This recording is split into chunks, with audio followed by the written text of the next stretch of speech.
It's a refreshing beverage, often enjoyed during the dog days of summer, but did you know it can also be served as an easy and fun holiday libation? Let's welcome back bartender, consultant, and self-proclaimed future friend, Megan Deschaine. Welcome back. She's an old friend to us. I'm so glad to be back. Thank you for having me. So glad to have you, and congratulations. Oh, thank you so much. So we have a new member to the Deschaine family. I'm so glad. And really, though, the holidays is such a wonderful time to celebrate. We're celebrating a lot of things this year.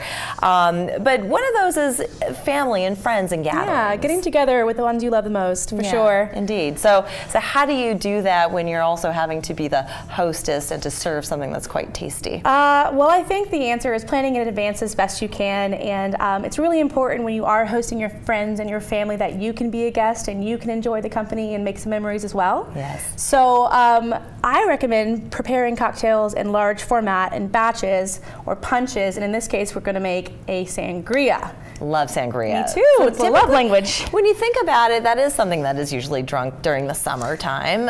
It's wine on ice with a lot of other things, but you can really manipulate it to whatever season. I would say so, yeah. Just the inclusion of using those baking spices, those fall Christmas spices like allspice, cinnamon, clove, maybe vanilla bean, maybe ginger. You can really recreate all those warm and fuzzies that you associate with the holidays with any beverage at all. And of course, this award-winning mixologist, she knows how to just turn it up notches because you do all kinds of infusions and wonderful things that, you know, you've got a wonderful imagination. Thank you very much. So where does this recipe begin?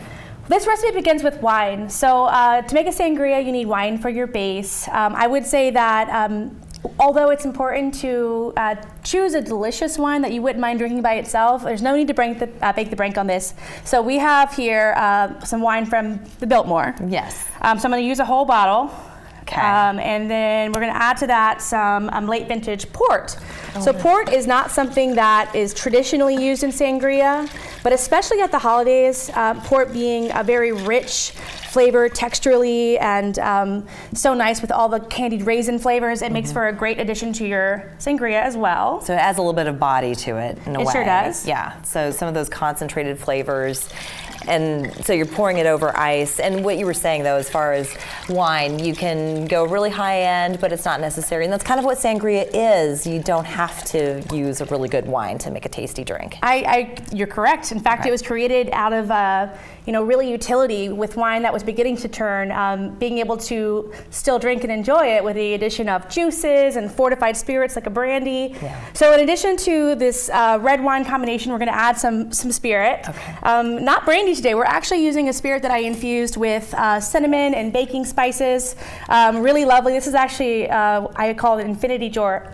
Every time I pour off a little, I'll add some more clear spirit back, and voila, we have a really beautiful infusion. And so what I think is interesting about this is clear rum. Yes. But you actually have a beautiful vanilla bean. You've got cinnamon sticks. Some clove, some allspice. Do I even see peppercorns in here? Those are actually the allspice balls, but peppercorn would be a lovely addition as well. Oh, okay. Nice. What's interesting about this infusion as well is before those spices were into the jar to infuse in rum, I used them to make some holiday spiced syrup. So those same spices, your vanilla, your cinnamon, your allspice and clove into this syrup.